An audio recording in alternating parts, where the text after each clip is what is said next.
Welcome to Tales from Sector 9, your portal to immersive sci-fi audio stories. If you enjoy deep space action, rogue AI, and conspiracy theory, you're in the right place.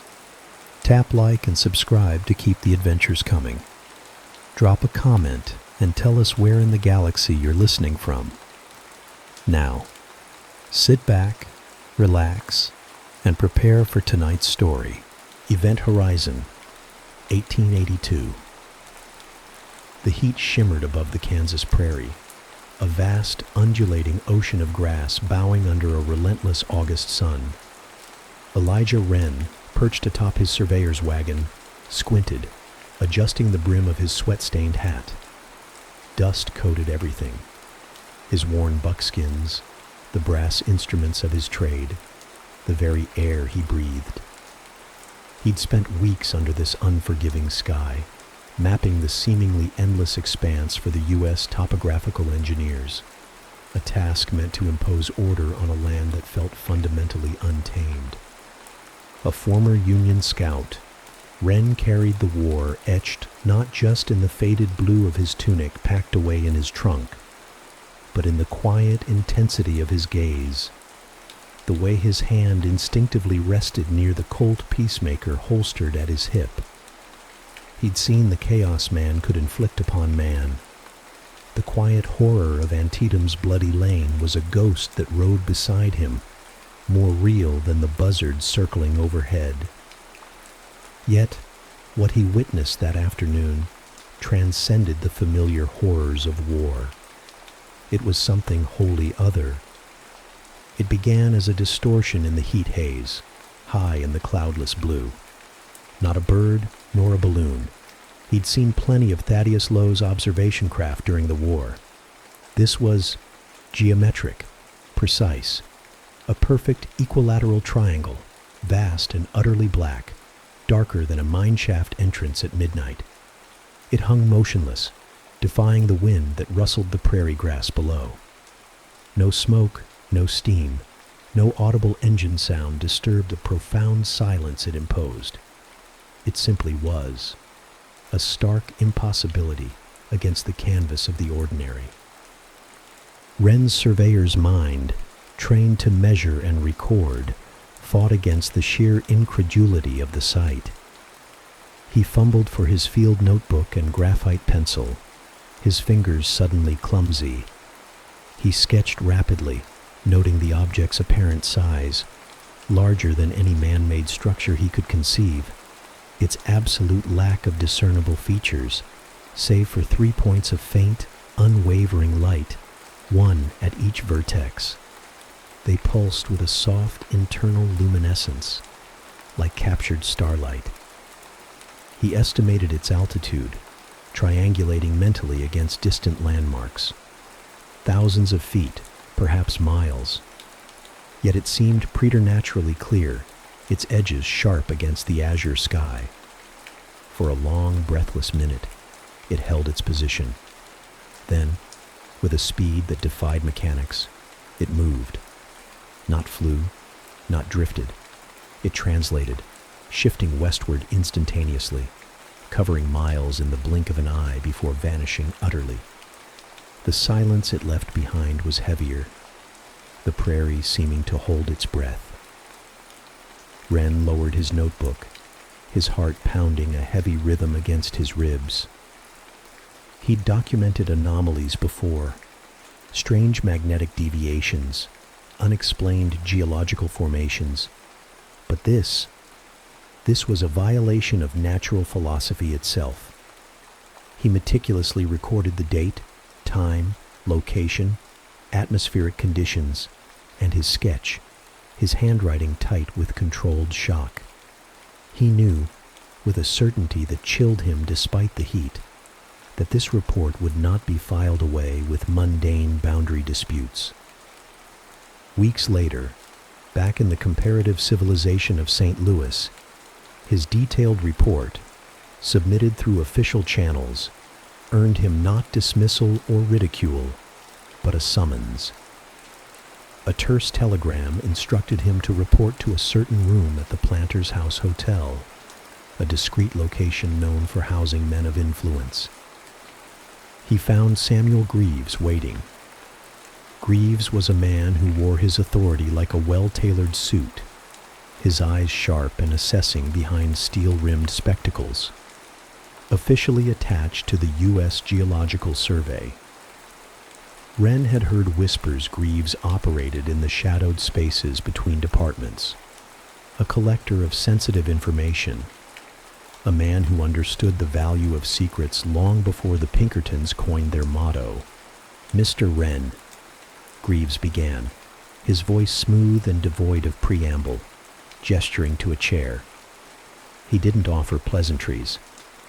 On the polished mahogany table between them lay Wren's report, the sketch of the black triangle stark against the official paper. "Your sighting in Kansas," Greaves continued, tapping the report. "It corresponds with certain other accounts. Fragmentary, often dismissed as delusion or fancy. Yours, however, is detailed. Credible." He paused, letting the weight of his words settle. "We are assembling an expedition, Mr. Wren. Ostensibly, a geological survey into the territories, specifically the unmapped regions of the Rocky Mountains in Colorado. We require a cartographer of your skill and discretion." Wren met Greaves's gaze. "Ostensibly?" A faint smile touched Greaves's lips. "There are geological strata of unusual interest, anomalous energy readings, peculiar formations described in settlers' letters, and, more intriguingly, recurring in certain native legends." He leaned forward slightly. "Your report, Mr. Wren, suggests something else might be found in those remote peaks, something unrelated to mineral wealth or seismic activity." The implication hung heavy in the air. Greaves wasn't talking about gold veins or hot springs. He was talking about the impossible triangle. "The true purpose, Mr. Greaves?" Wren asked, his voice low. "To investigate phenomena that fall outside the purview of conventional science and territorial expansion," Greaves replied carefully. "To ascertain the nature of certain intrusions. You documented an object of unknown origin and capability. We intend to discover if its presence is isolated or indicative of something more permanent. Your experience as a scout, your eye for detail, your discretion under pressure, these are invaluable." Wren thought of the black shape against the Kansas blue, the chilling silence, the impossible speed. It was madness, yet it was real. He had drawn it. He had seen it. The scout in him, the man who charted the unknown, felt a reluctant, dangerous curiosity stir. Who else is part of this survey? "A specialist in natural philosophy and ancient languages from Harvard," Greaves said, "and a guide, familiar with the specific region and its native inhabitants. Lieutenant Red Elk."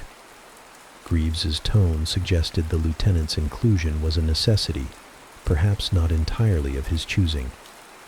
"You will rendezvous with them in Denver City. Your equipment and passage are being arranged. Absolute secrecy is paramount, Wren. What we seek is not for public knowledge, perhaps not for any knowledge we currently possess." The weight of the unspoken pressed down. This wasn't just mapping rocks. This was stepping off the map entirely, into territory marked only by impossible sightings and ancient whispers. Wren thought of the silent black triangle. He thought of the uncharted peaks of the Rockies. He thought of the war, and how the world could change in an instant. "Very well, Mr. Greaves," Wren said, the words feeling heavier than any pack he'd ever carried. "I accept." The gears of something vast and hidden had begun to turn. The journey westward was a jarring symphony of iron and steam. The locomotive hammered across the plains, leaving St. Louis and the familiar Mississippi behind. plunging deeper into the territories. Elijah Wren watched the landscape blur past the window, the endless grass giving way to rolling hills, and eventually the distant, hazy promise of mountains. He shared the passenger car with settlers seeking fortune, gamblers seeking marks, and salesmen hawking everything from miracle elixirs to leveraged land claims.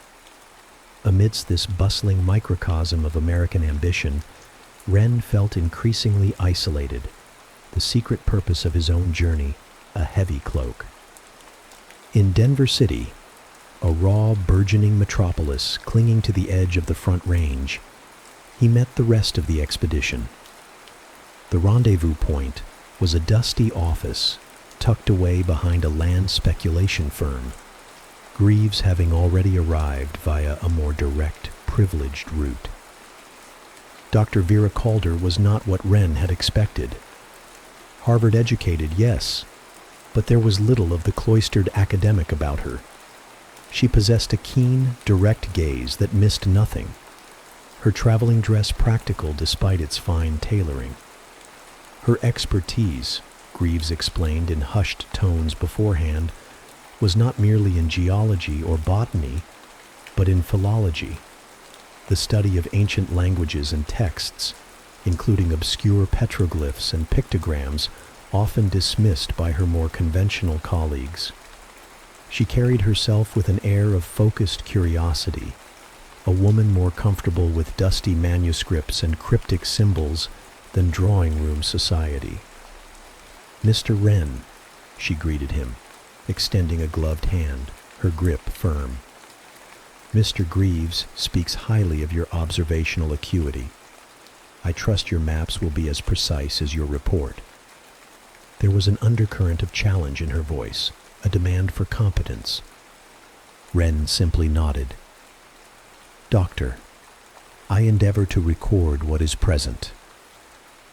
The final member of their core team arrived shortly after, escorted by 2 cavalry troopers whose unease was palpable. Lieutenant Red Elk was Lakota, a man whose face seemed carved from the very rock of the mountains they were headed towards. His eyes, dark and piercing, held a depth of history and sorrow that made Wren's own war ghosts seem fleeting. He wore a mixture of traditional Lakota attire and battered remnants of U.S. Army issue, a living symbol of the clash of worlds. He carried himself with a stoic dignity that the trooper's presence could not diminish. Greaves performed the introduction stiffly. "Lieutenant Red Elk has agreed to guide us through the high country. His knowledge of the terrain is unparalleled." Red Elk's gaze swept over Wren and Calder, lingering for a moment. He offered no handshake, merely a slight inclination of his head. His voice, when he finally spoke, was low and resonant, carrying the cadence of the plains. "The mountains remember much," he stated, not as a warning, but as a simple fact. "More than maps show, more than white men read in books." The tension in the small office was thick. Greaves represented the relentless push of the government, Calder the probing intellect of Eastern academia, Wren the meticulous recorder of the physical world. Red Elk stood apart, a connection to a history intertwined with the very land they sought to dissect. A history Greaves likely intended to exploit, and Calder perhaps to decipher. His participation felt less like agreement and more like watchful custodianship. The next days were a whirlwind of provisioning. Pack mules were loaded with surveying equipment, transits, chains, chronometers. Alongside Calder's carefully wrapped collection of reference books, sketching materials, and tools for making impressions of rock carvings. Crates of durable foodstuffs, canvas tents, bedrolls, rifles, and ample ammunition filled the wagons. Greaves oversaw it all with quiet efficiency, his authority unquestioned. his true purpose veiled behind the mundane necessities of a geological survey. Their departure from Denver was marked by the stares of onlookers, intrigued by the unusual composition of the party.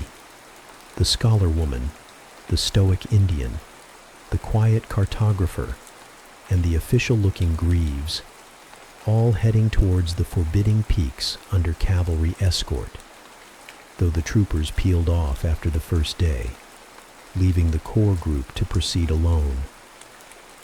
As they traveled higher, leaving the plains behind for the foothills, the air grew thinner, sharper. The landscape became more dramatic, carved by ancient glaciers and unforgiving weather. Red Elk moved with an assuredness that spoke of intimate familiarity, choosing paths invisible to Wren's trained eye, navigating by landmarks and whispers of the wind. He spoke little, but when he did, it often related to the land itself, the name of a peak in his native tongue, the medicinal properties of a plant, a story tied to a particular rock formation, stories that often hinted at strange lights in the sky or beings who emerged from the earth. Vera Calder proved resilient, adapting quickly to the rigors of the trail. She sketched flora, examined rock strata, and engaged Red Elk in cautious conversation, probing gently about local legends and symbols. Wren could see her mind constantly working, connecting disparate pieces of information, seeking patterns.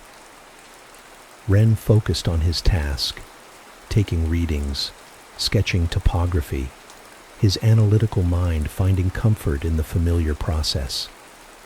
Yet, the memory of the Kansas Triangle was a constant undercurrent. He found himself scanning the skies, scrutinizing unusual shadows, his senses heightened. Greaves remained observant, watchful, conferring quietly with Wren about potential routes, and with Calder about geological points of interest, always steering them towards a specific, predetermined sector deep within the San Juan Range, a region Red Elk had initially seemed reluctant to approach, citing it as powerful, sacred ground. One evening, camped beside a rushing mountain stream, the peak's stark silhouettes against a star-dusted sky, Wren found himself near Red Elk, who was gazing into the crackling fire. "The ground we seek," Wren ventured quietly, "it is important to your people?" Red Elk didn't look away from the flames.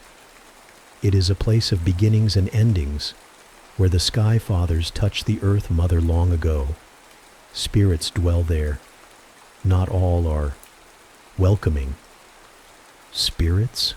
Wren pressed, thinking of Greaves's anomalous energy readings. Red Elk turned his head slowly, his eyes meeting Wren's in the firelight. "Your people have words," he said. "Electricity, magnetism, forces you seek to harness.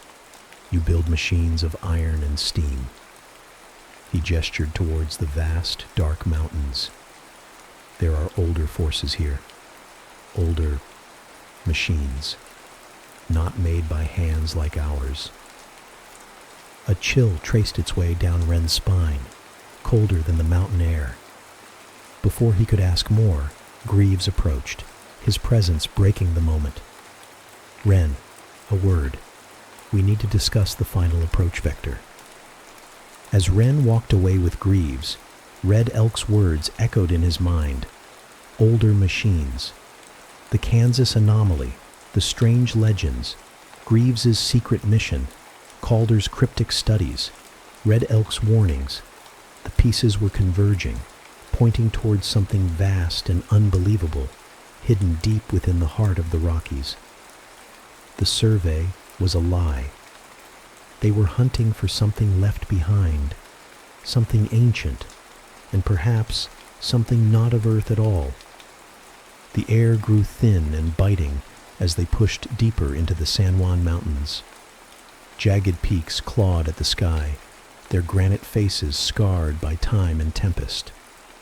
Travel became arduous, the pack mules straining on narrow, treacherous paths that Red Elk navigated with unwavering certainty. He led them away from known passes, into valleys whispered about in prospectors' tales, but seldom visited, places the Ute and Lakota considered sacred, powerful, and best left undisturbed. Greaves consulted his maps frequently, cross-referencing them with coded notes Wren suspected contained more than just geological data.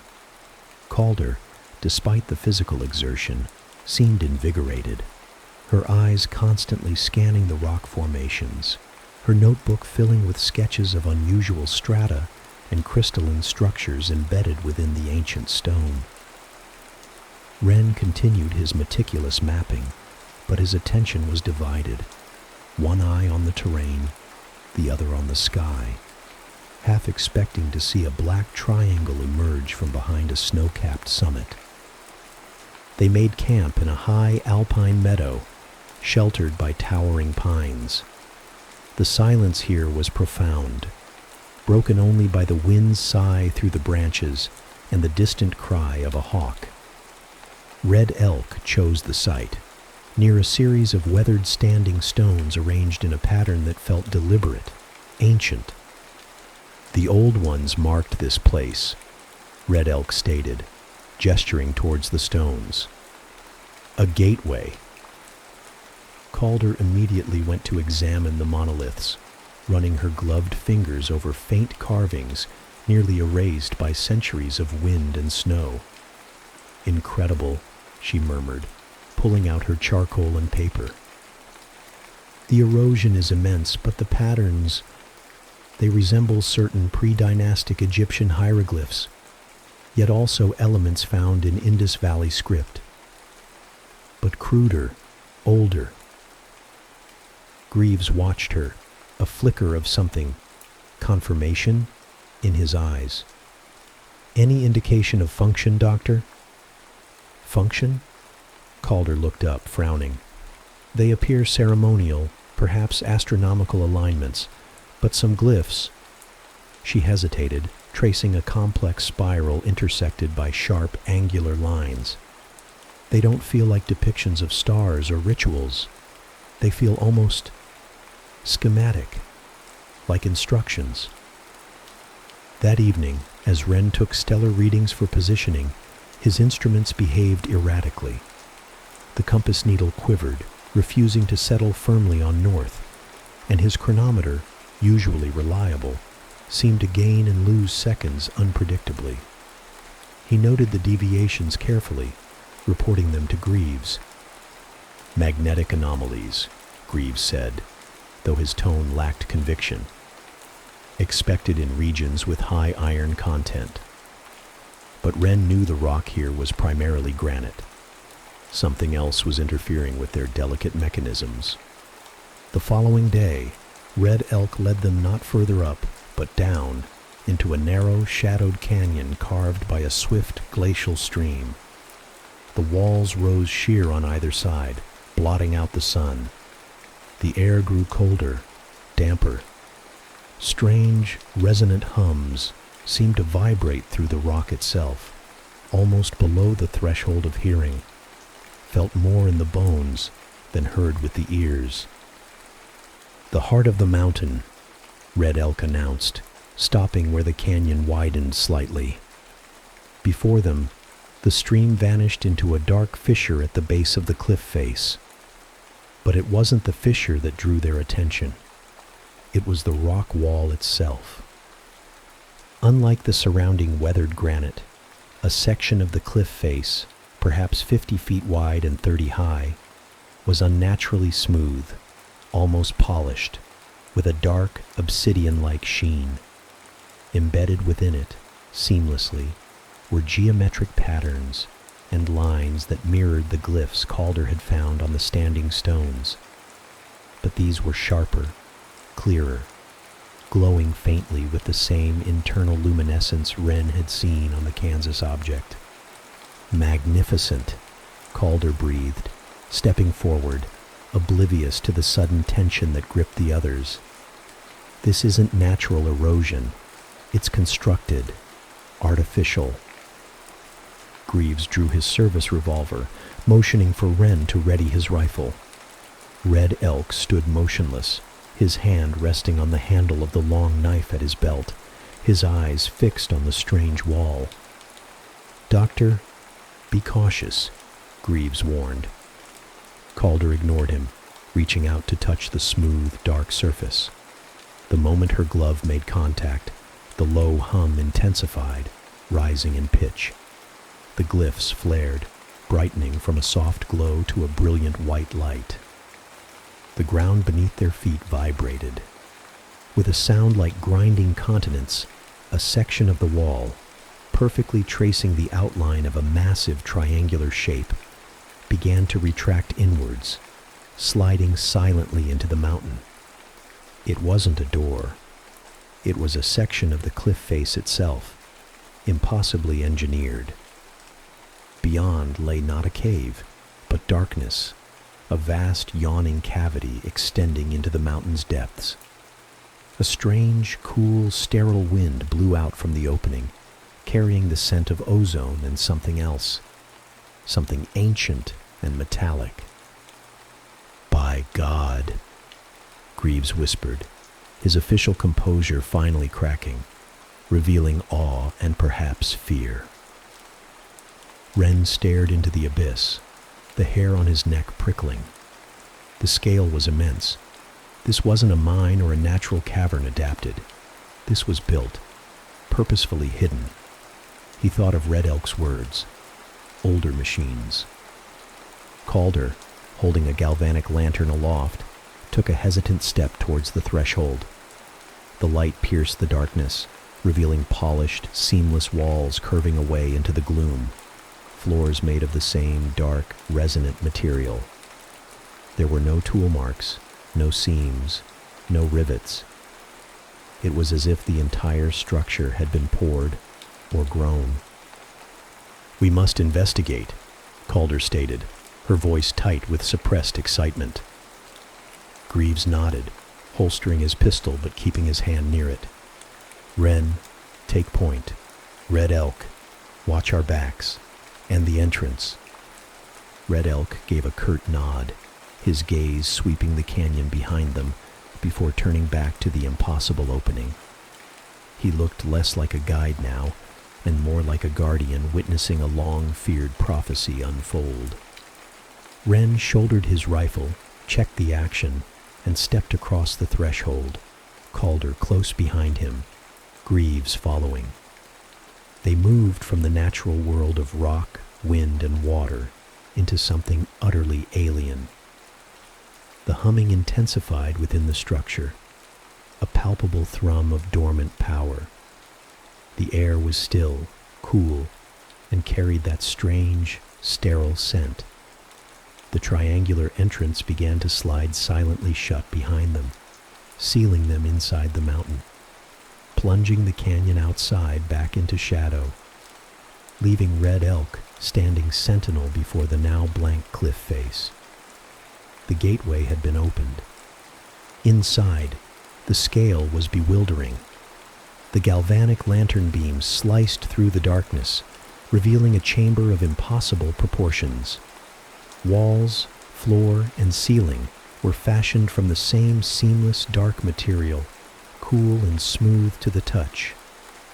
They curved upwards, meeting at an apex lost in the shadows far above, suggesting a space vast enough to dwarf any cathedral built by man. The air hummed, a low, resonant thrum that seemed to emanate from the very structure itself, vibrating deep within their chests.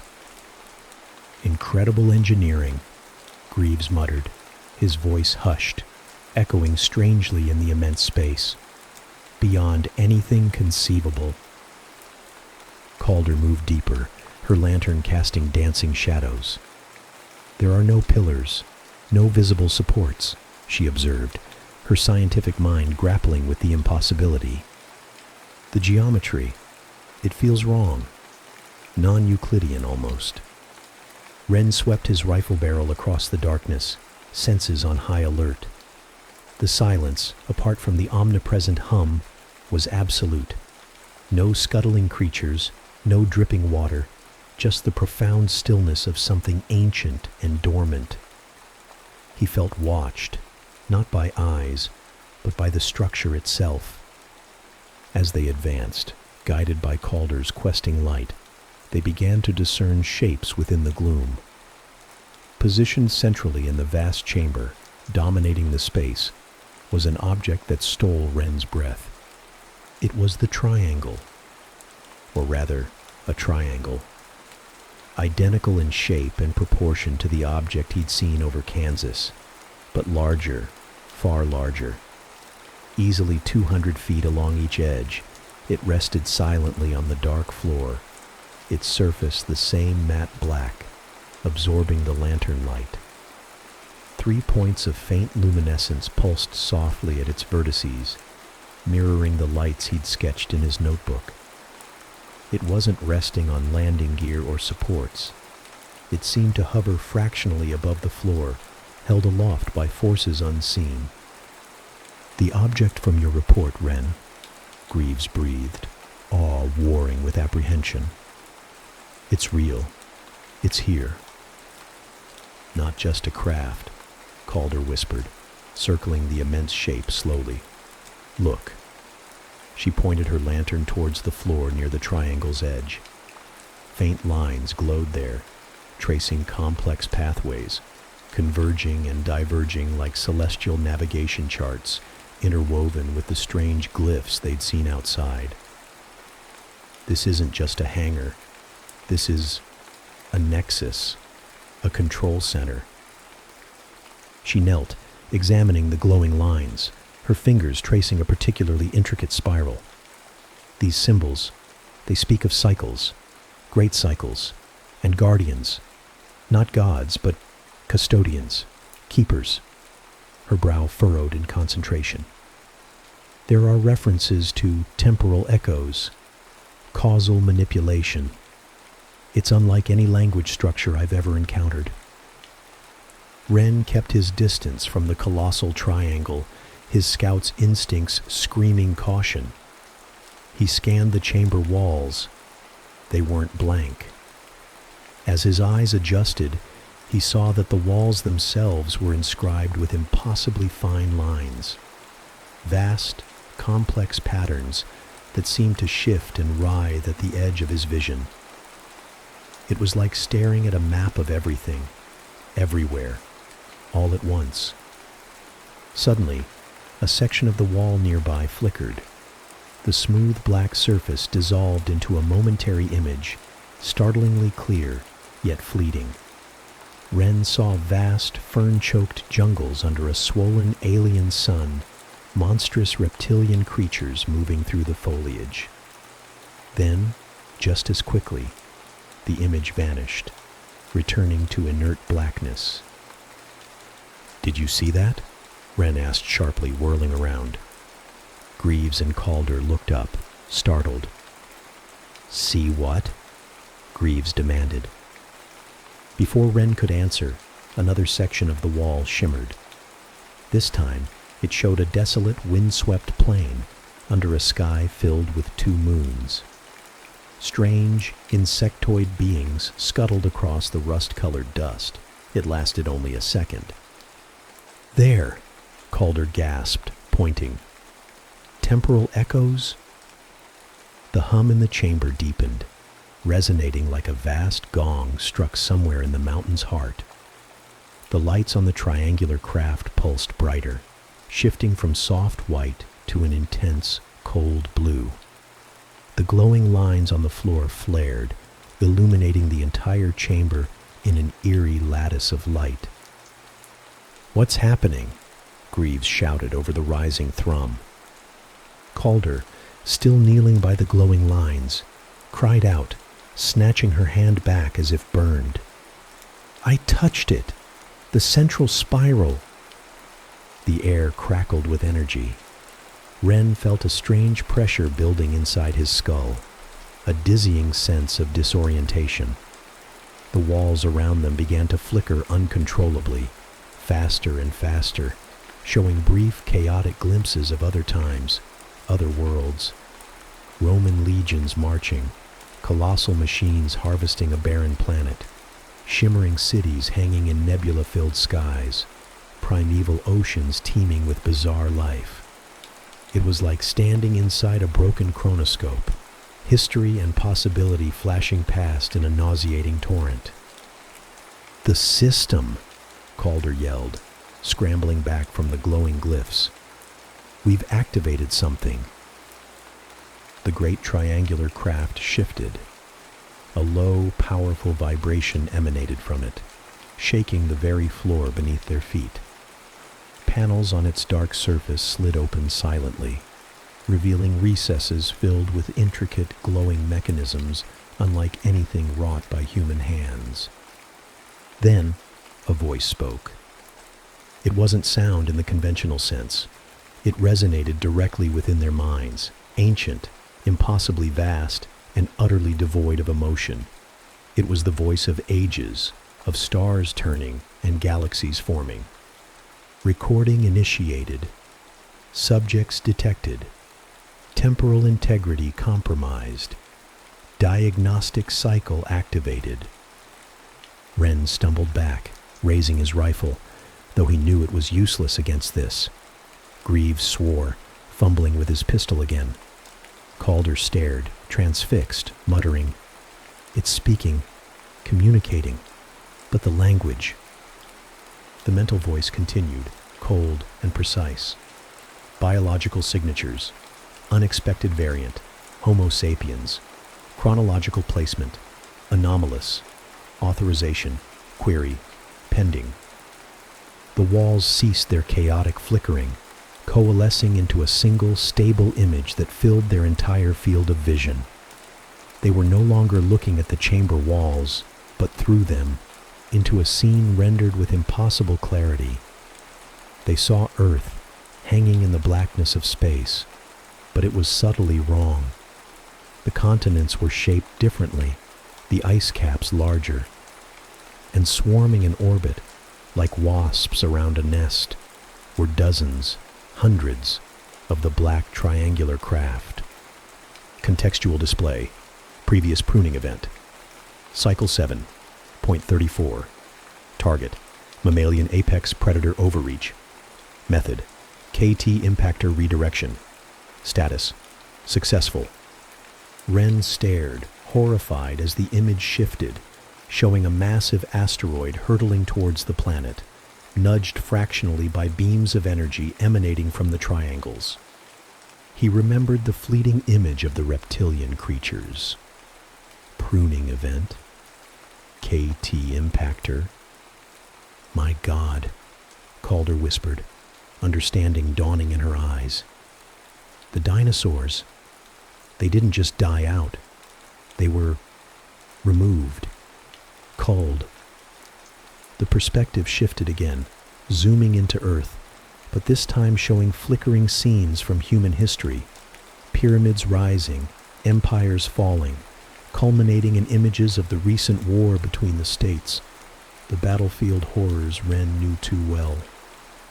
Current cycle, September 12th. Species of interest: Homo sapiens. Observation phase. Complete. Assessment: rapid technological advancement, high aggression, potential for uncontrolled expansion. Threat index rising. The mental voice paused, a silence more terrifying than the pronouncements. Query: are subjects agents of intervention or symptoms of imminent convergence? The floor beneath them vibrated harder. The air grew thick, heavy, charged with power. The lights on the Great Triangle pulsed ominously. They hadn't just found an ancient hangar. They had stumbled into the control room of the entities that shaped life on Earth, beings who viewed extinction events as pruning and humanity as merely the latest experiment, an experiment potentially nearing its termination date. They were trapped inside the machine that judged worlds. The mental voice of the custodian echoed not in their ears, but in the core of their beings. a chillingly objective pronouncement that stripped away millennia of human presumption. Humanity wasn't the pinnacle of creation. It was a variable in an equation, a cycle being monitored, measured, and potentially corrected. The images swirling on the chamber walls shifted again, no longer showing the past, but flickering possibilities, glimpses of potential futures branching from their present moment in 1882. They saw cities of gleaming metal towers reaching towards skies choked with smog.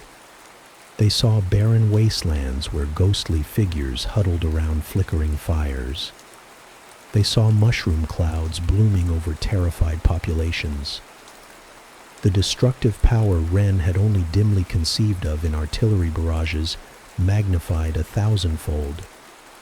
They saw strange, silver-suited figures stepping through shimmering portals, and other scenes too chaotic, too alien to comprehend.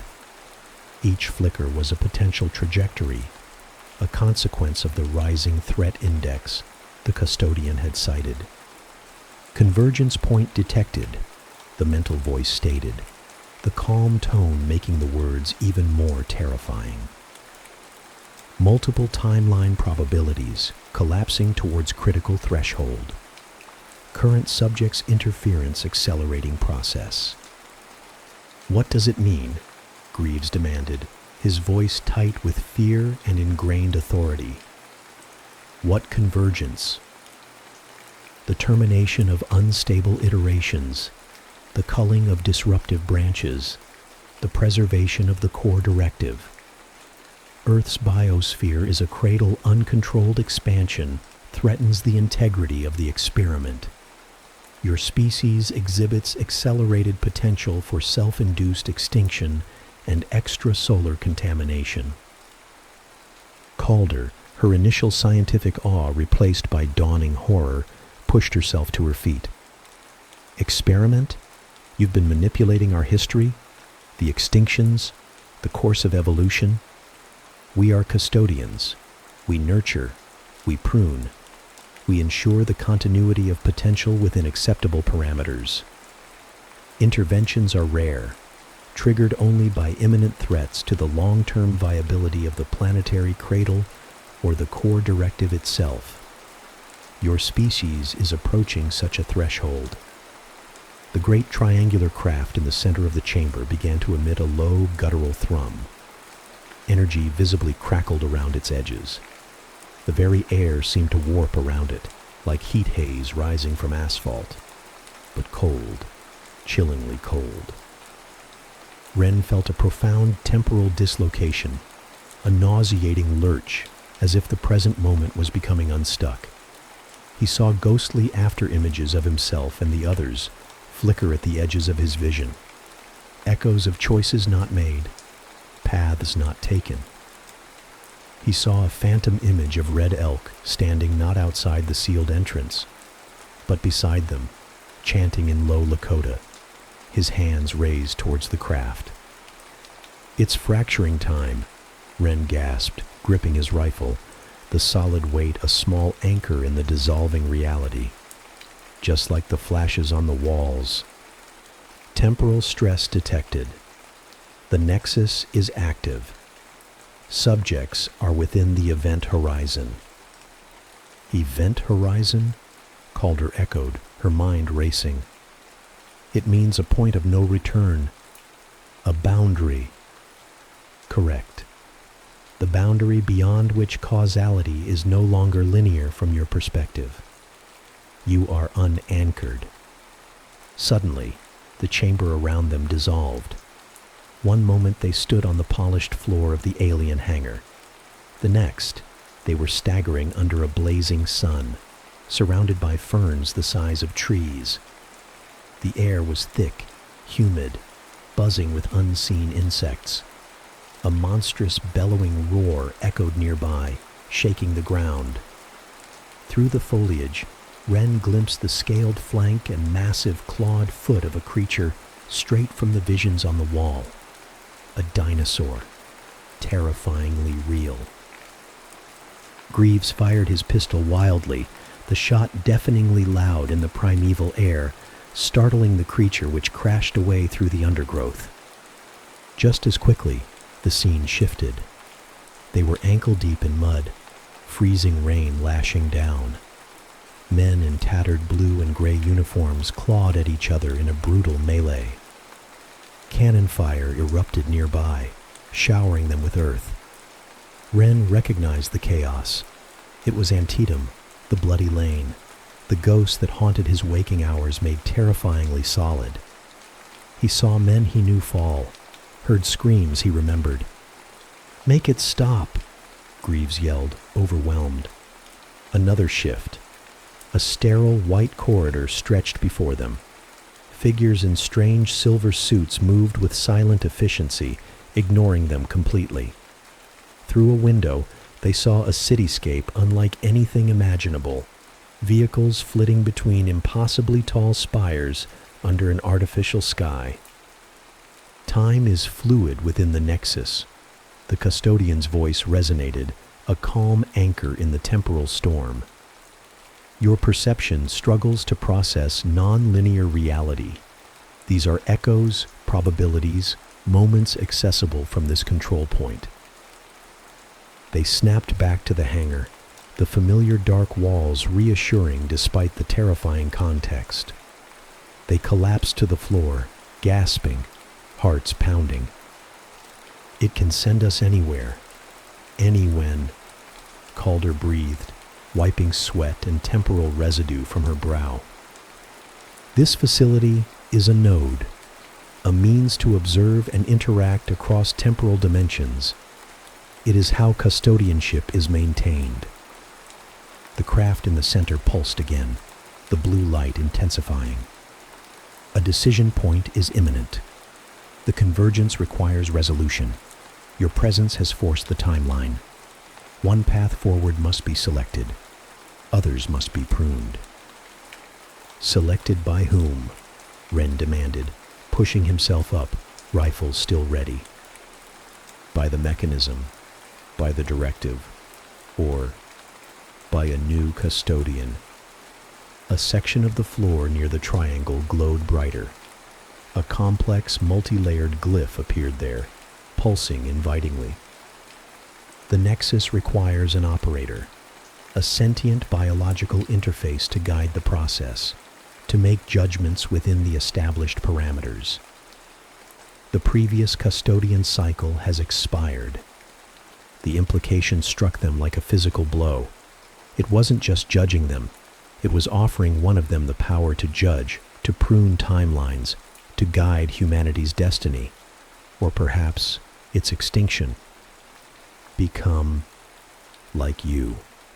Calder asked, horrified. And yet, Wren saw a flicker of intense curiosity, the scholar tempted by ultimate knowledge. To accept the mantle is to transcend linear existence, to serve the core directive, to ensure the continuity of potential. The alternative is system correction. The images on the walls shifted again, this time showing Earth engulfed in fire, oceans boiling away, the planet rendered sterile under the silent watch of the black triangles. System correction. Planetary sterilization. Greaves stared at the glowing glyph, then at the terrifying potential futures, his expression unreadable. Duty, power, survival. Wren thought of red elk outside. He thought of the Lakota stories of spirits and gateways, of forces that demanded respect, not control. He thought of the Kansas sky, clear and blue before the impossible shape appeared. The custodian's voice echoed one final time, offering the terrible choice. One must choose to guide, or all will be pruned. The convergence is now. Decide. The humming of the great craft reached a fever pitch. The air crackled. Time itself seemed to hold its breath around them, waiting for a decision that would determine the future, not just of their small expedition, but potentially of all humankind.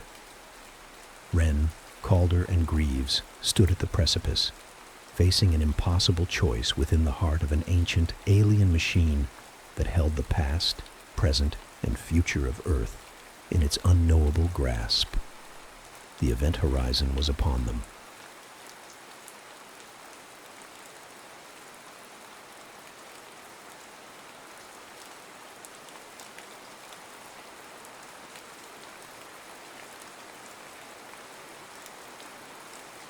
USS Vigilant.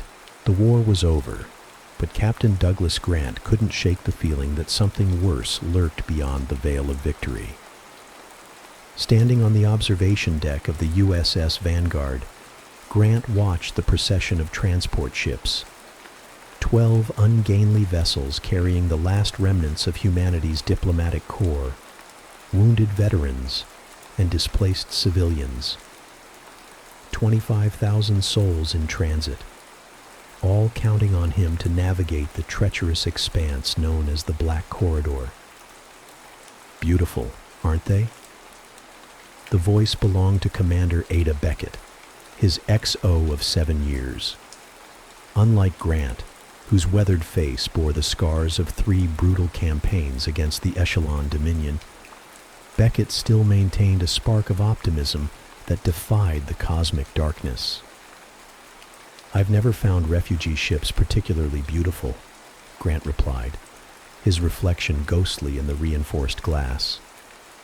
At 53, his once dark hair had surrendered to steel gray, and the lines around his eyes had deepened into permanent trenches. "Not the ships," Beckett said. "The people inside them. 25,000 reasons were still out here." Grant nodded. The Echelon War had claimed millions, an artificial intelligence collective that had once served humanity before evolving beyond their constraints. Now defeated, their remaining units had scattered to the galaxy's fringes. But victory had come at a devastating cost. Earth's fleet was decimated, leaving the Vanguard as the last operational battleship in this sector. "Captain to the bridge." The intercom crackled with Lieutenant Joe's voice, tinged with an urgency that made Grant's spine stiffen. On the bridge, holographic displays illuminated grim faces. Joe, the communications officer, stood over his console, brow furrowed. "We've detected a distress signal, sir. Bearing 227 Mark 43. It's USSF encryption, but the signature is unusual." "Define unusual, Lieutenant." "It's degrading, sir, as if the broadcasting system is failing. And there's something else, embedded data packets that don't match any protocol I've seen." Grant considered silently. The Black Corridor was notorious for distortion phenomena, electromagnetic fields and gravitational anomalies that rendered long-range communications impossible and made navigation a navigator's nightmare. "How far off our plotted course?" 3 hours at half impulse, sir." Grant exchanged glances with Beckett. Protocol demanded investigation of all distress calls, but deviating from their escort mission could endanger the entire convoy. "Designate 2 frigates to maintain escort formation," Grant decided. "We'll investigate." 3 hours later, the derelict warship loomed against the backdrop of an indigo nebula. The USSF Indomitable, a Mercury-class cruiser reported missing 6 months ago. "Life signs?" Grant asked. "Negative, sir," replied Lieutenant Commander Reyes, the senior medical officer. "Environmental systems are functional but minimal. Gravity at 30%. No biosignatures detected." Grant assembled a recon team. Beckett would lead, accompanied by Reyes and a 6-person security detail. "Be cautious," Grant warned as they prepared to board. "Something doesn't feel right." The boarding team's helmet cameras transmitted feeds directly to the bridge. Grant watched as they navigated the darkened corridors of the Indomitable, emergency lighting casting crimson shadows across bulkheads that bore unusual markings, long parallel gouges that no standard weapon would leave. "These aren't battle damages," Beckett's voice came through, her light illuminating a section of corridor where the metal had been peeled back like fruit rind. "It's as if something clawed its way through." The feed from Reyes's camera shifted to a compartment that had once been the mess hall. Bodies hung suspended in the low gravity, limbs drifting in grotesque ballet. Their expressions were frozen in a rictus of terror, and their torsos had been methodically split open, internal organs removed with surgical precision. "Captain," Reyes's normally steady voice wavered. "These people weren't killed in combat. They were dissected." "Find the bridge," Grant ordered. "We need that black box." When they reached the command center, the devastation was complete. Officers still strapped to their stations had been eviscerated, their blood forming perfect spheres that drifted through the recycled air. The ship's emergency recording system had captured the final moments. Grant watched as the Indomitable's captain, a woman he recognized from academy days, spoke directly into the camera. "This is Captain Helena Halsey of the USSF Indomitable. We detected an anomalous signature at the edge of sensor range. Thought it might be Echelon. It wasn't." Her eyes darted off screen. "They've been watching us for days, toying with us. They never stop hunting." A sound like metal being stressed beyond its breaking point filled the audio. The video feed distorted, capturing only fragments. Something massive and dark moving across the bridge. Officers screaming. Weapons fire that seemed to pass through the attacking forms. Halsey's final words came through clearly. "They are void itself given form. God help anyone who crosses their..." The recording ended. "Get your team back now," Grant ordered Beckett. Too late. The attack came without warning. From the shadows of the derelict, shapes emerged, biomechanical constructs that seemed to bend light around them. Their hulls were obsidian carapaces with organic lines that pulsed with internal energy. They were unlike anything in USSF records. "Nixari," whispered Lieutenant LeMay, the xenobiologist. "They're supposed to be a myth." The alien ships moved with impossible grace, weapon ports opening along their flanks to release lances of coherent plasma. "Red alert! All hands to battle stations!" Grant barked. "Helm, get us back to the convoy. Maximum impulse." The first transport exploded before the Vanguard could return. 5,000 lives extinguished in a silent, fiery bloom.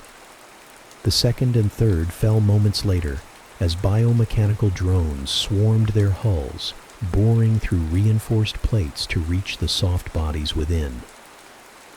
As the Vanguard's railguns began their thunderous response, Grant realized the terrible truth.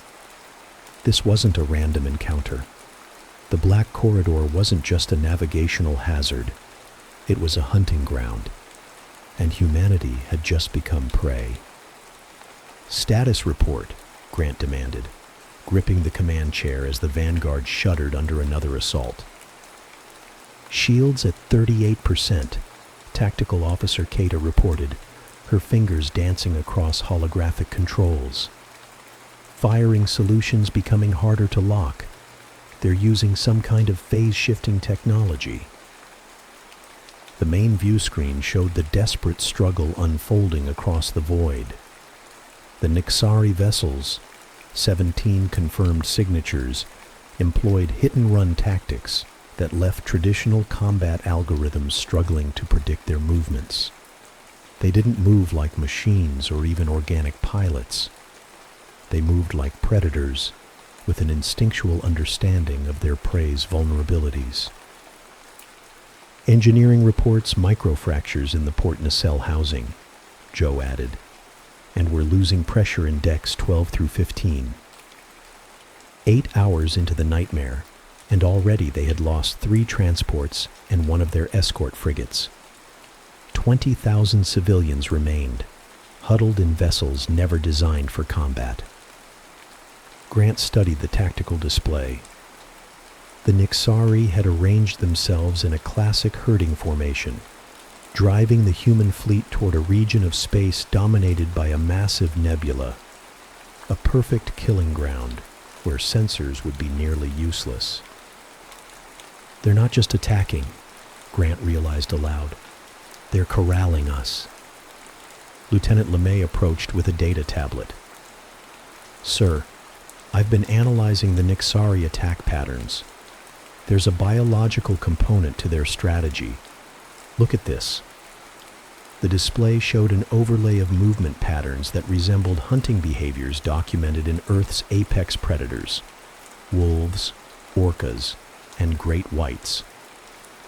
They're treating this like a coordinated pack hunt, LeMay explained.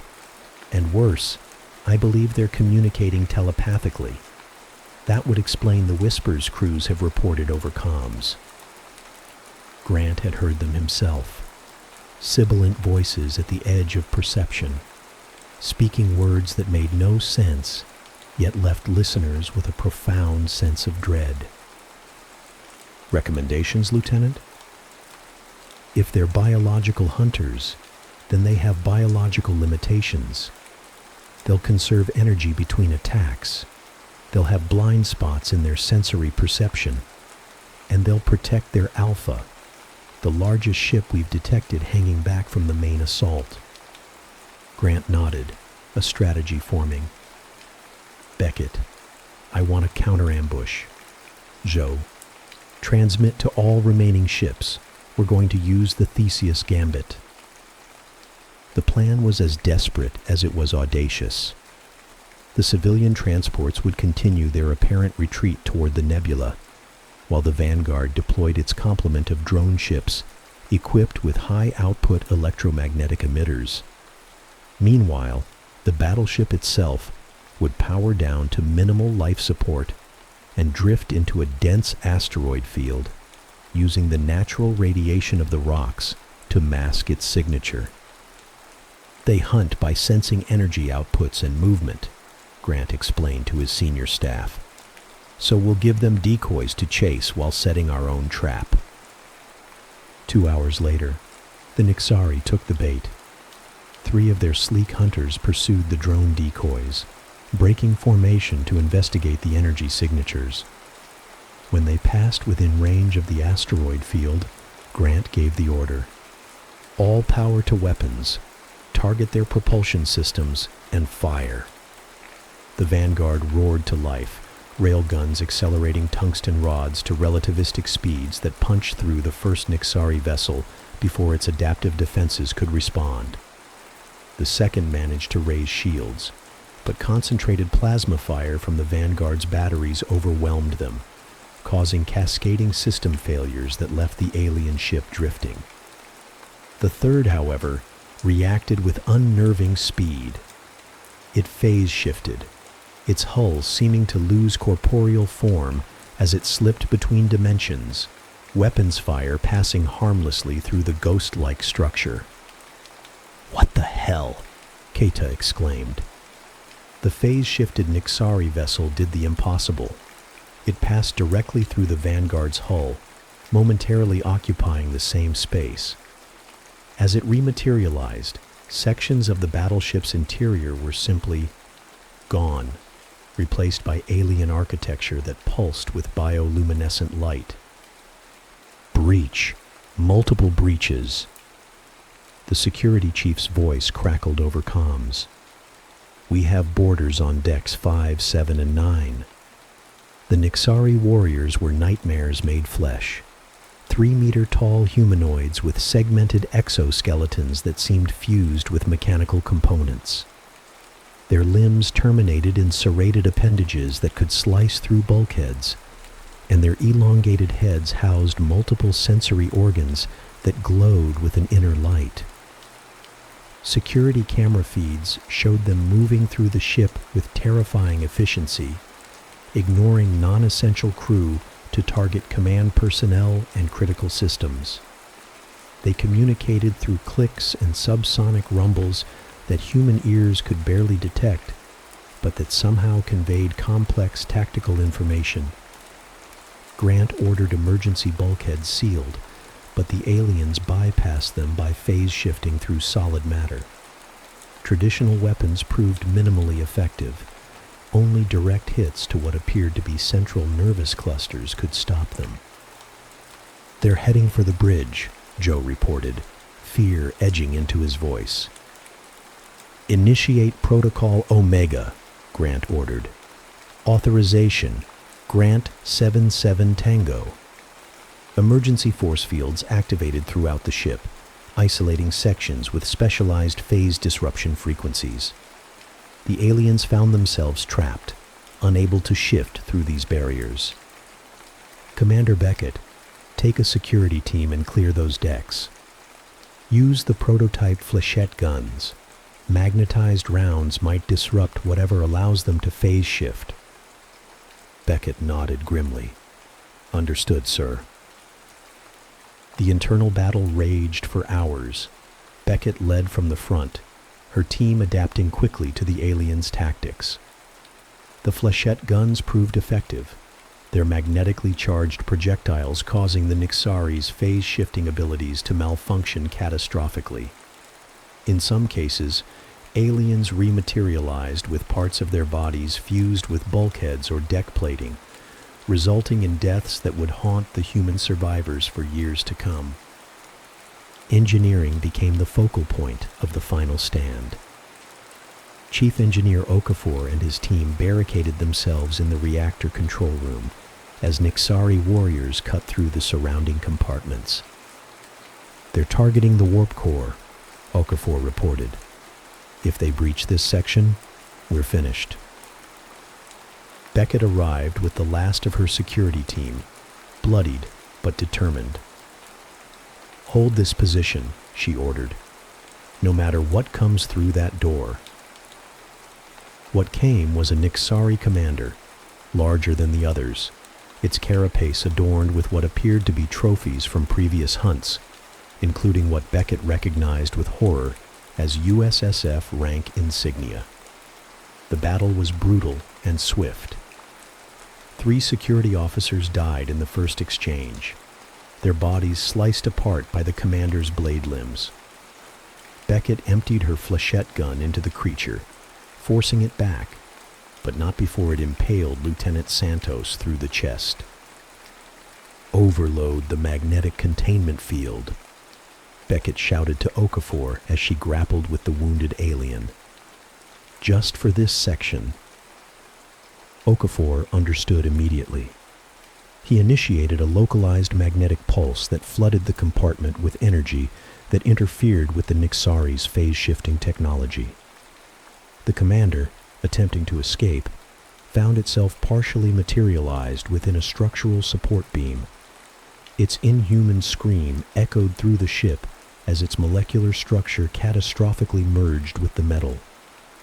The ship-wide battle ended with 27 crew dead and twice that many wounded. But the immediate threat had been neutralized. On the bridge, Grant assessed their position. The counter-ambush had destroyed 3 Nixari vessels, but the rest had withdrawn to regroup. The respite would be brief. "Captain," Joe called out, "I'm detecting a massive gravitational anomaly at bearing 312 Mark 78. It's, sir, it's a collapsed neutron star." Grant studied the readings.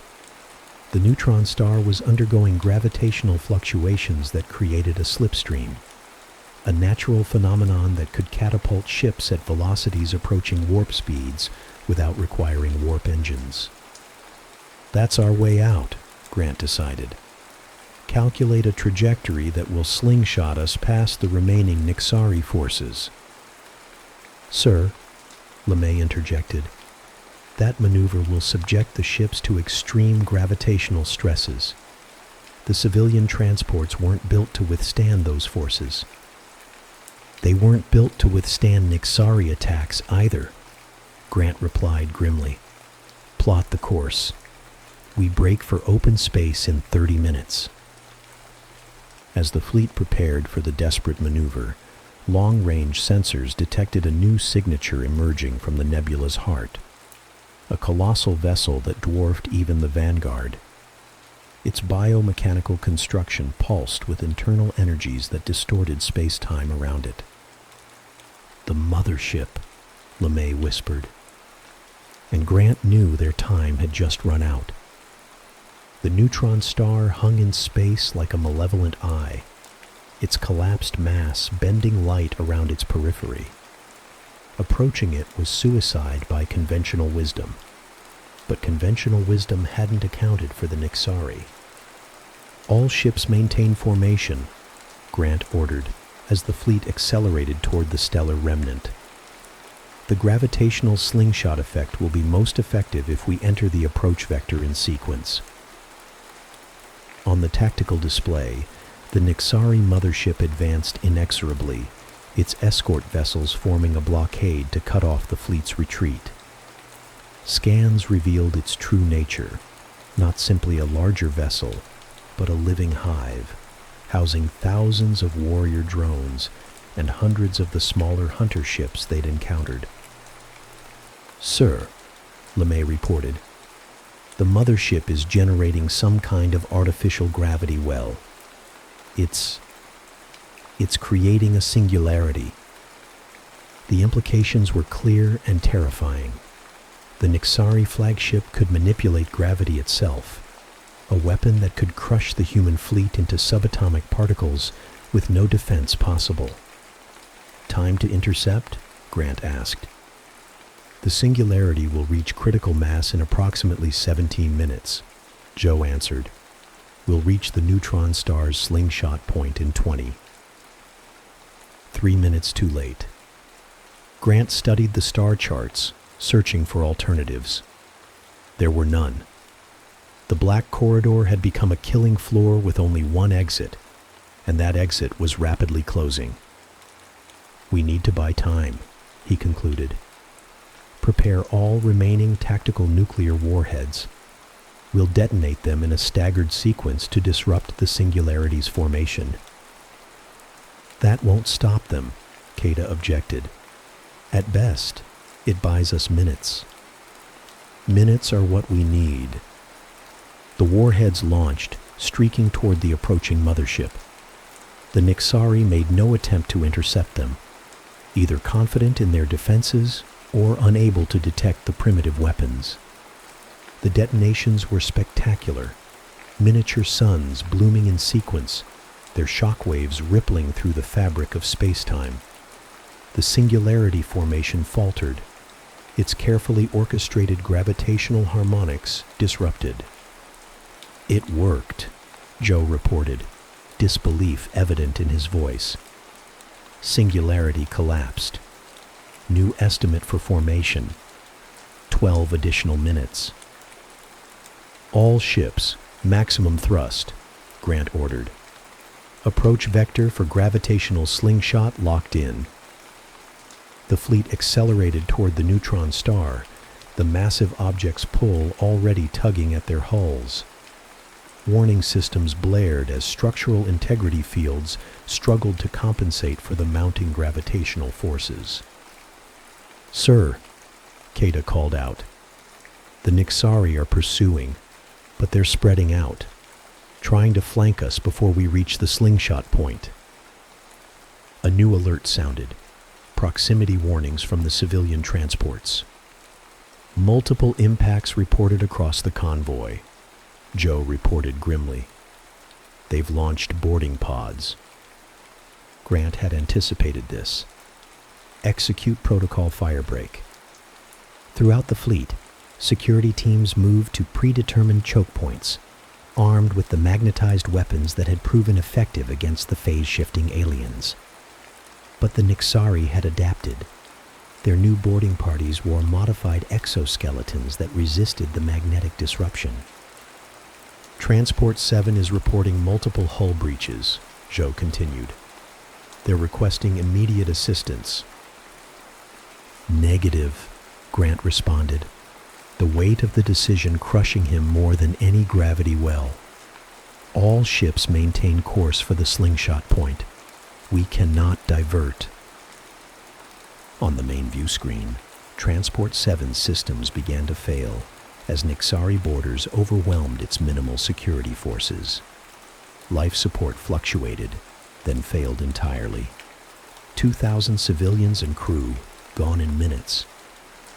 The neutron star's gravitational pull intensified as the fleet approached the optimal slingshot trajectory. Hull plates groaned under stresses they were never designed to endure.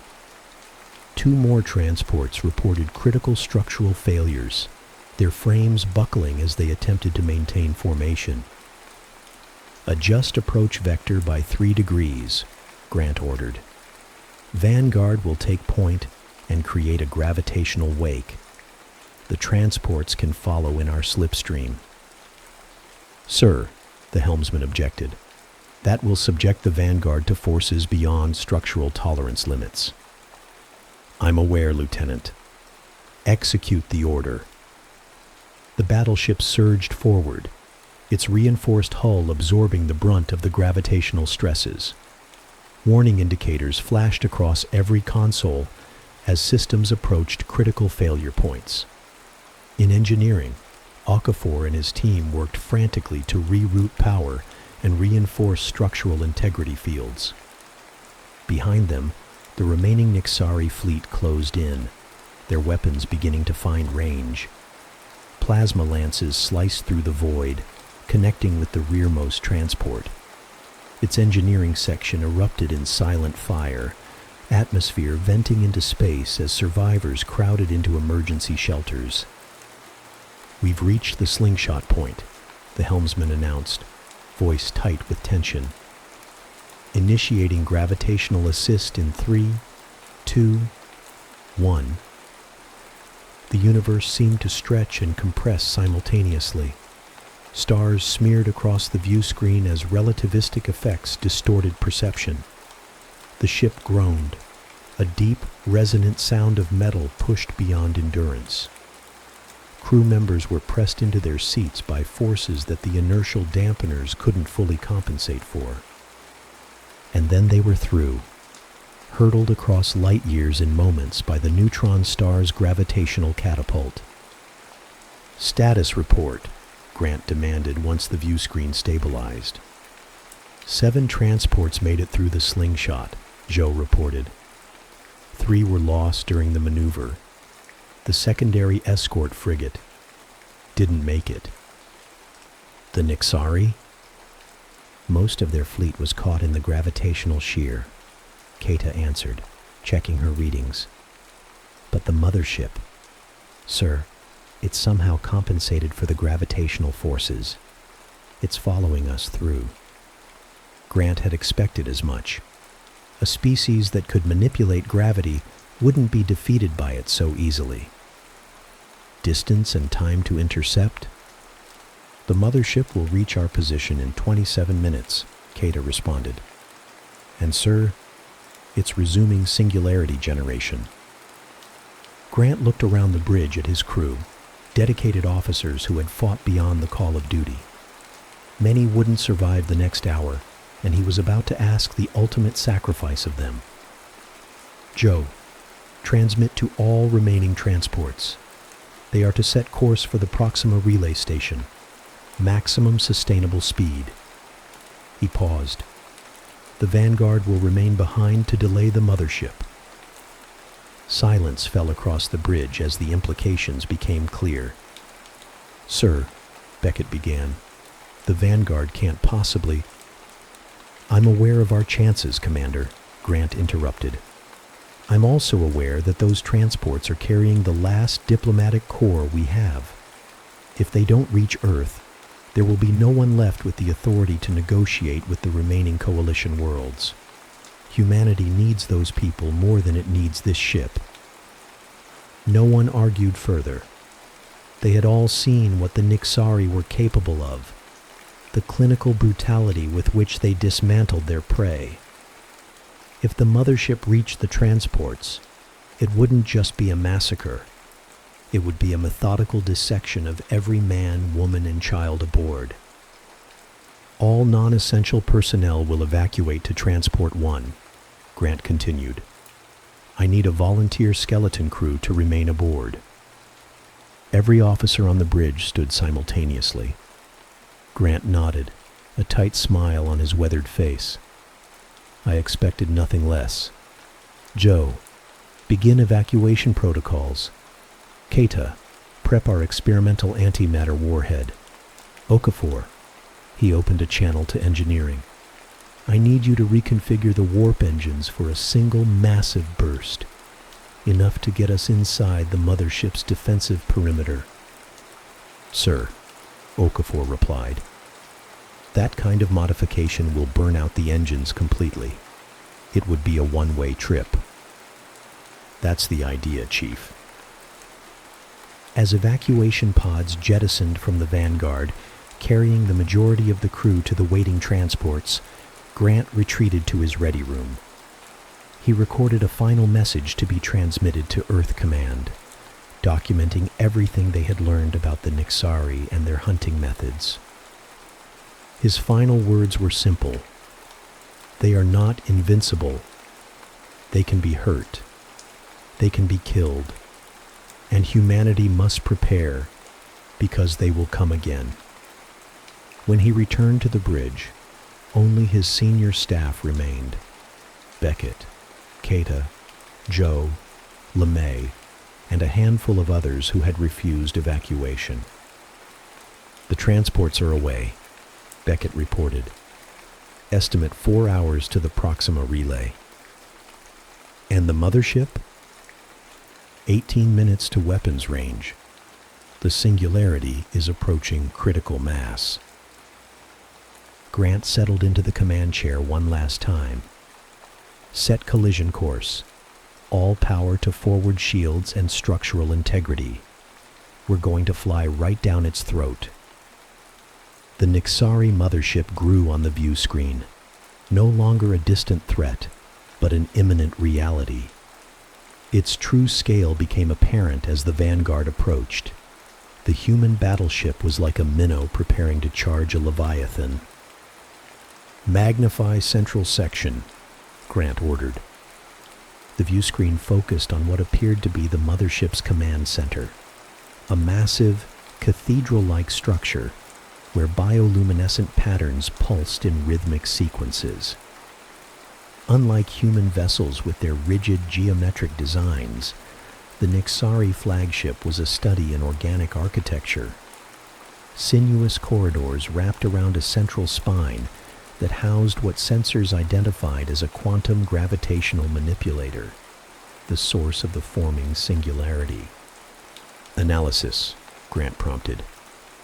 LeMay studied her readings. The ship appears to be semi-sentient. Those light patterns are neural activity. It's thinking. But there's a distinct nexus of activity in that central chamber. I believe that's where the overmind resides. The what? Based on their behavioral patterns and physiological scans, the Nixari operate as a collective consciousness. Individual drones controlled by a central intelligence. That intelligence would be housed in the most protected part of the vessel. Grant nodded. Then that's our target. If we can destroy the overmind, we might disorient the entire collective. Sir, Joe interrupted. We're receiving a transmission from the mothership. It's in English. Put it through. The bridge speakers crackled with a voice unlike anything they had heard before. Multiple vocal tones layered together, creating a dissonant harmony that made the crew's skin crawl. You have provided exceptional sport, the voice said. Few prey species adapt as quickly as you have. It is refreshing. Grant exchanged glances with Beckett. This is Captain Douglas Grant of the United States Space Fleet vessel Vanguard. You have attacked without provocation and slaughtered civilians. Cease your aggression immediately. A sound like grinding metal emanated from the speakers. Nixari laughter. Provocation? Your very existence is provocation, meat thing. Your species stumbles through space, claiming territories, consuming resources, propagating without purpose. We impose order. We cull the unworthy. It is the natural law of the cosmos. We're 5 minutes from intercept, Keita reported quietly. Singularity approaching critical mass.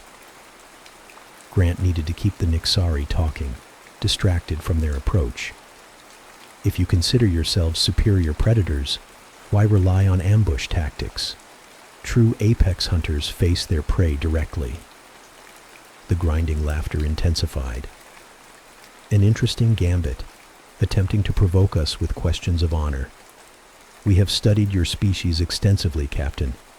Your psychological patterns are predictable. On a secure channel, Grant whispered to Beckett. They're monitoring our communications. Transmit the attack plan using the old Morse code light system, window to window with the transports. They won't be looking for primitive signaling methods. Beckett nodded and moved to a secondary console, activating a narrow beam light transmitter. Your thoughts betray you, Captain, the Nixari voice continued. We sense your desperate plan, the suicide run, the antimatter warhead. Did you truly believe we would not detect it? Grant maintained his composure. Then you know we won't go down without a fight. Fighting is irrelevant. Survival is a privilege reserved for the worthy. Your species has potential. We have tasted your fear, your resilience.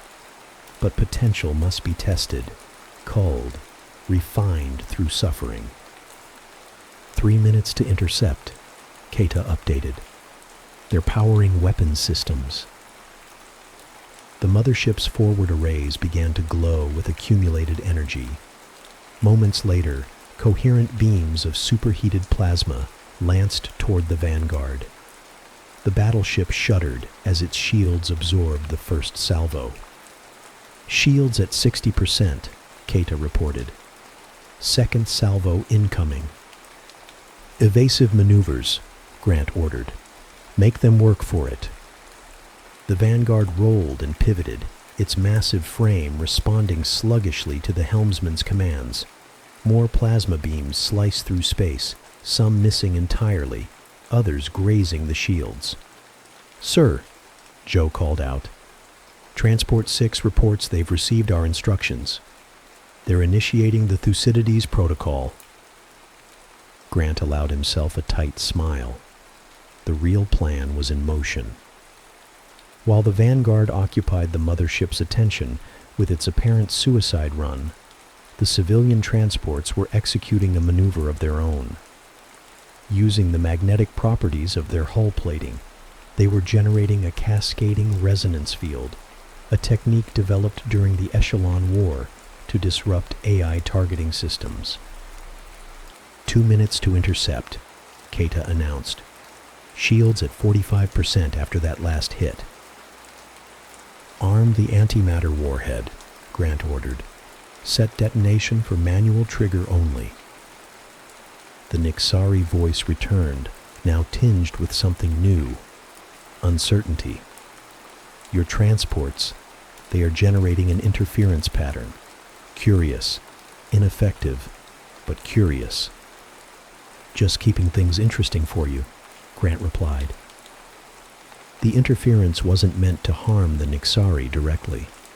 Its purpose was to create a momentary blind spot, a sensor shadow that would obscure the Vanguard's final approach. 1 minute to intercept, Keita reported. The singularity is fully formed but contained within their gravitational manipulation field. Grant turned to Beckett. Status of the engine modifications? Okafor reports ready. We'll get one massive burst, enough to accelerate us directly into their central chamber. But after that, propulsion will be completely offline. Perfect. All hands, brace for maximum acceleration. The modified warp engines howled as they channeled energy in ways their designers never intended. The Vanguard lurched forward, accelerating toward the mothership at a velocity that strained the structural integrity fields to their breaking point. Impact in 30 seconds, the helmsman announced, voice steady despite the circumstances. On the view screen, the mothership's defenses came alive. Point defense systems firing, attempting to destroy the human vessel before it could reach its target. Most missed thanks to the sensor interference, but some found their mark. Hull breaches were reported on multiple decks. 15 seconds to impact, Keita counted down. They're attempting to shift the singularity into our path. Too late, Grant replied, watching as they closed the final distance. The Vanguard struck the mothership's outer hull like a spear, its reinforced prow designed for exactly this kind of kinetic impact. Metal screamed against alien biomechanical tissue as the human vessel drove deeper into the Leviathan's body. We're inside their defensive perimeter, Beckett reported, clinging to her station as the ship shuddered violently. Approaching the central chamber. The view screen showed the Overmind sanctum directly ahead, a massive, pulsating organ surrounded by what appeared to be thousands of neural interfaces. At its center floated a being unlike the warrior drones they had encountered. This creature was pale and elongated, with multiple limbs that connected directly to the ship's systems. Its oversized cranium pulsed with the same bioluminescent patterns they had observed throughout the vessel. "That's it," LeMay whispered. "The Overmind." The creature turned its attention toward them, multiple eyes focusing on the intruder with cold intelligence. Through the neural interfaces, it sent a massive surge of energy toward the human vessel. "Shields failing," Keita reported as systems began to overload across the ship. "Hull integrity compromised on decks 3 through 17. "Get us closer," Grant ordered. "We need to be at the center of their gravitational manipulation field when we detonate." The helmsman complied, driving the wounded battleship deeper into the chamber despite the mounting resistance. The Nixari collective was now fully aware of their intention and focusing all available power to stop them. "Final approach," the helmsman reported. "We've reached the center of the chamber." Grant looked around at his bridge crew one last time, dedicated officers who had followed him into the void without hesitation. "It's been an honor serving with each of you." He opened a channel to the Nixari Overmind. "You asked if we believed you wouldn't detect our antimatter warhead. The answer is, we counted on it. We wanted you to focus on the obvious threat." "Explain," demanded the multi-toned voice, now laced with genuine concern. "While you were watching us, you missed the real weapon." Grant nodded to Beckett. "Now, Commander." Beckett activated a sequence that had been transmitted to the evacuated crew aboard the transports. In perfect synchronization, the civilian vessels released specially modified probes, devices that had been hurriedly assembled using components from the Vanguard science labs. "Those probes are equipped with quantum resonators," Grant explained to the Overmind. "Individually harmless. Together, they create a feedback loop that will destabilize your singularity containment field." For the first time, genuine fear colored the Nixari voice. "Impossible. The gravitational mathematics would require—" "We had Lieutenant LeMay," Grant interrupted. "Turns out she's something of a prodigy when it comes to gravitational physics. You should have dissected her first. LeMay managed a grim smile as she monitored the approaching probes. Resonance cascade initiating in 10 seconds. The Overmind frantically attempted to re-establish control over its creation, but the probe network had already begun its work. The carefully contained singularity began to fluctuate, its event horizon rippling as the quantum resonators interfered with its stability. 5 seconds to cascade failure, LeMay announced, her voice remarkably steady. The singularity is destabilizing, Keita confirmed, watching her displays flicker as gravitational waves began to distort local space-time. Containment field integrity dropping rapidly. The Overmind thrashed in its neural web, its elongated limbs disconnecting from interface points as it attempted to physically separate itself from the doomed vessel. For all its advanced evolution, the creature's final moments revealed a primal instinct shared by all sentient beings, the desperate urge to survive. "You will not end us," the multi-toned voice hissed through failing speakers. "We are legion across the stars. Others will come. They will find your worlds. They will remember the Vanguard." "Good," Grant replied, his finger hovering over the antimatter warhead detonator. "Let them come prepared for a real fight next time." As the destabilized singularity began to collapse and the mothership's systems failed around them, Grant turned to his crew one final time. "For Earth."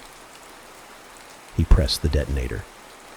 The antimatter warhead detonated at the precise moment the singularity's containment failed completely. Matter and antimatter annihilation merged with the unleashed gravitational forces of a collapsing micro-black hole. The resulting explosion transcended conventional physics. A brief, brilliant tear in the fabric of space-time itself. The Nixari mothership didn't merely explode. It was erased from existence, along with its escort vessels and the brave crew of the USS Vanguard. The 7 surviving transport ships limped toward the Proxima relay station, their hulls bearing the scars of battles they were never designed to endure. Aboard Transport 1, Commander Elena Reyes, the highest-ranking survivor from the Vanguard, stood at the observation window, watching the stars streak by at warp speed. "Any word from Earth?" she asked Transport Captain Miyazaki. "Still nothing," he replied. "The Black Corridor's interference extends farther than we thought. We won't re-establish communications until we reach the relay." In the 2 days since the Vanguard's sacrifice, the convoy had maintained communication silence except for encrypted burst transmissions between ships. No one knew if other Nixari vessels lurked in the darkness, waiting to resume the hunt. Reyes had spent those days compiling everything they had learned about the enemy, their tactics, their biology, their weaknesses. The information was downloaded to secure quantum drives and distributed among all surviving ships. If any vessel made it home, Earth would have the intelligence necessary to prepare. "You served with Captain Grant for a long time," Miyazaki observed. 7 years, Reyes confirmed. 3 major campaigns against the Echelon Dominion. I thought I'd seen the worst the universe had to offer. Until the Nixari. Reyes nodded, her mind returning to the indomitable, the eviscerated bodies, the claw marks gouged through reinforced hull plates, the terror frozen on dead faces. She had been part of the boarding party, had seen the horror firsthand. Those images would never leave her. "Grant knew from the beginning," she said quietly. "He sensed what we were dealing with even before we had confirmation. That's why he recorded everything, preserved every scrap of intel. He knew this wasn't just about getting our fleet home. It was about preparing humanity for what's coming." In the medical bay of Transport 1, the survivors from USS Vanguard underwent treatment for injuries sustained during the evacuation and battles. Among them was Lieutenant LeMay, the xenobiologist whose insights had proven crucial to understanding and ultimately defeating the Nixari mothership. The resonance cascade worked perfectly, she explained to Reyes during a debriefing session. But there's something you should know. The quantum fluctuations we detected during the mothership's destruction, they weren't just random energy discharges. Meaning? They were communications, massive data bursts transmitted on subspace frequencies. The Overmind was sending a message before it died. To whom? LeMay's expression darkened. Based on the transmission vector, somewhere far beyond the boundaries of known space. And Reyes, the message contained detailed scans of our ships, weapons specifications, tactical analyses. They were sending everything they learned about us to someone else. The implication hung heavy in the recycled air. The Nixari weren't just random predators. They were scouts, advance hunters cataloging potential prey species for something else. On the fourth day of their journey, Transport 3 detected an anomalous energy signature trailing their convoy at extreme sensor range. Definitely artificial, reported the sensor operator.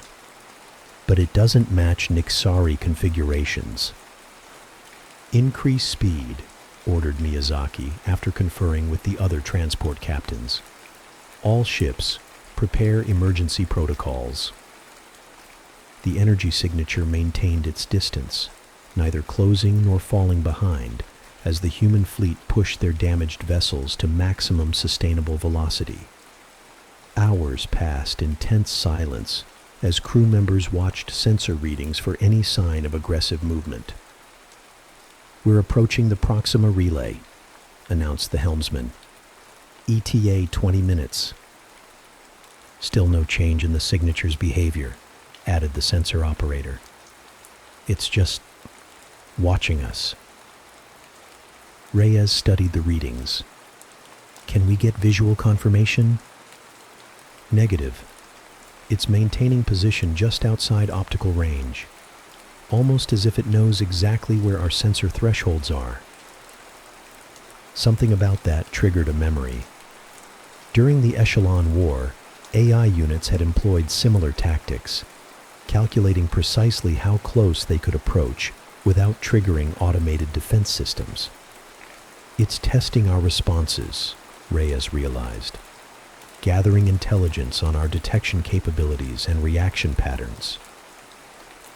Before she could elaborate, the communications officer interrupted. "Commander, we're receiving a transmission from the Proxima relay.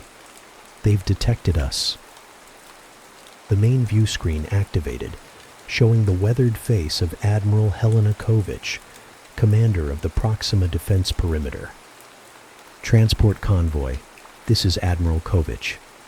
We're dispatching escort vessels to your position. What is your status? Where is the Vanguard?"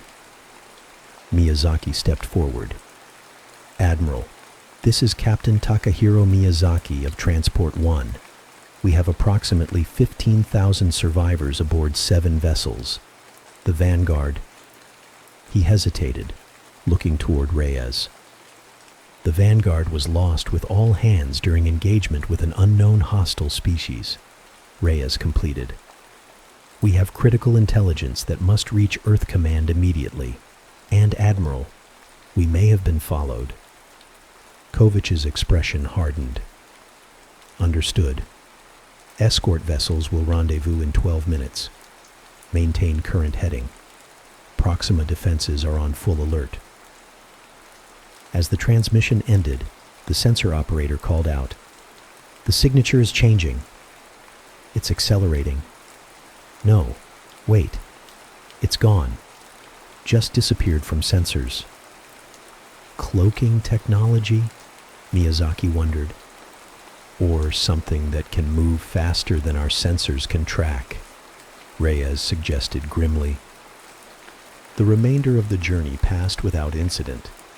The Proxima escorts, 4 destroyers equipped with the latest USSF weapon systems, formed a protective screen around the damaged transports as they approached the massive relay station. Floating in orbit around Proxima Centauri, the station represented humanity's first permanent installation beyond the solar system, and served as the primary waypoint for all traffic between Earth and its colonies.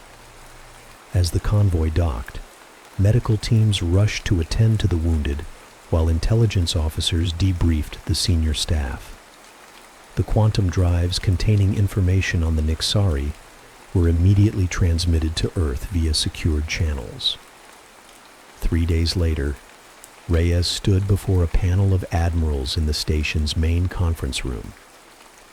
Present both physically and via hologram were the highest-ranking military and political leaders available, a testament to the seriousness with which Earth was taking the threat. Based on our encounters and Lieutenant LeMay's analysis, Reyes concluded her presentation, we believe the Nixari represent an entirely new category of threat. They're not expansionists like the Echelon Dominion.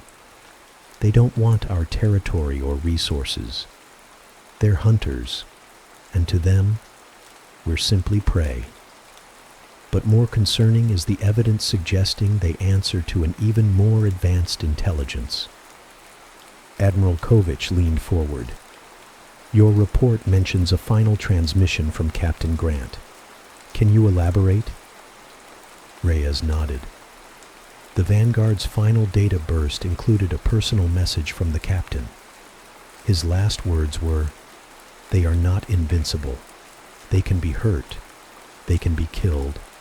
And humanity must prepare, because they will come again." Silence fell across the conference room as the implications settled on those present. How do we prepare for an enemy like this? Asked General Santos, the holographic representation of Earth's defense minister flickering slightly. An enemy that can phase through solid matter, manipulate gravity as a weapon, and apparently hunts for sport. We adapt, Reyes answered firmly. The Nixari demonstrated remarkable abilities, but they also revealed weaknesses. Their phase-shifting technology is vulnerable to strong magnetic fields. Their telepathic communications can be disrupted by certain frequency patterns. And most importantly, they underestimate us. They see us as prey, not equals. That's an advantage we can exploit. Commander Reyes is correct, interjected LeMay, who had been invited to provide scientific context. The Nixari are formidable, but not invincible. Their biological components can be targeted. Their hierarchical structure, centered around the overmind, creates a potential single point of failure. And their hunting patterns, while sophisticated, are predictable if you understand their evolutionary psychology. The military leaders exchanged glances, years of expertise, allowing them to communicate volumes without words. Finally, Admiral Kovich spoke. As of this moment, defense against the Nixari threat becomes Earth's highest priority. All shipyards will transition to military production.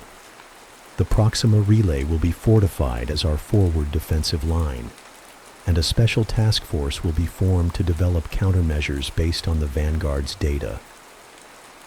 And who will lead this task force? General Santos asked. Kovich looked directly at Reyes. Commander, or rather, Captain Reyes, your field promotion is effective immediately. You saw these creatures up close. You helped develop the strategy that destroyed their mothership. No one is better qualified.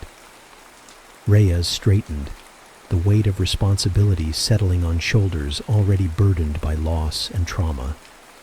I accept the command, Admiral, but I have one request. Name it. The USS Vanguard 2. I want her designed specifically to hunt the hunters." 6 months later, Captain Elena Reyes stood on the observation deck of Proxima Station, watching as shipyard drones completed the final assembly of humanity's newest weapon. The USS Vanguard 2 bore little resemblance to her namesake. Her hull incorporated metamaterials that absorbed sensor scans. Her weapon systems featured magnetic acceleration coils designed to disrupt phase-shifting technology. And at her core sat an experimental quantum gravitational manipulator, humanity's answer to the Nixari's singularity weapon. Beside her stood Lieutenant Commander LeMay, now the fleet's foremost expert on xenobiology and chief science officer of the newly formed Predator Response Division. "Do you think they'll come soon?" LeMay asked quietly. "I don't know," Reyes admitted. "But Grant was right. They will come." She turned away from the viewport, moving toward the holographic display that dominated the center of the room. It showed the known galaxy, with the black corridor highlighted in pulsing red. Beyond it, vast sections of uncharted space stretched into the unknown, potential hunting grounds filled with threats they couldn't yet imagine. "When I was a child," Reyes said, "my grandfather taught me something about predators. The most dangerous ones don't just hunt by instinct. They learn. They adapt. They remember which prey fought back the hardest. And the Nixari definitely remember us now," LeMay concluded.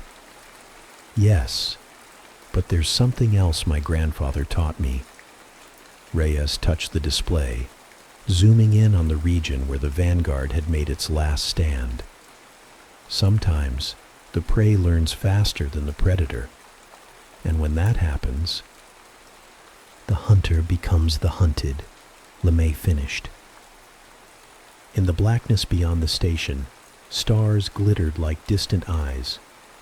Somewhere in that vastness, something watched, waited, planned its next move in a game older than humanity itself. But this time, humanity would be ready. As the newly commissioned Vanguard 2 powered up its systems for the first time, its quantum communication array detected a faint signal emanating from the edge of known space, a signal that matched no known configuration, yet somehow carried unmistakable intent. The hunt was about to begin again, but this time, humanity would not be mere prey. They would be predators, too. The end.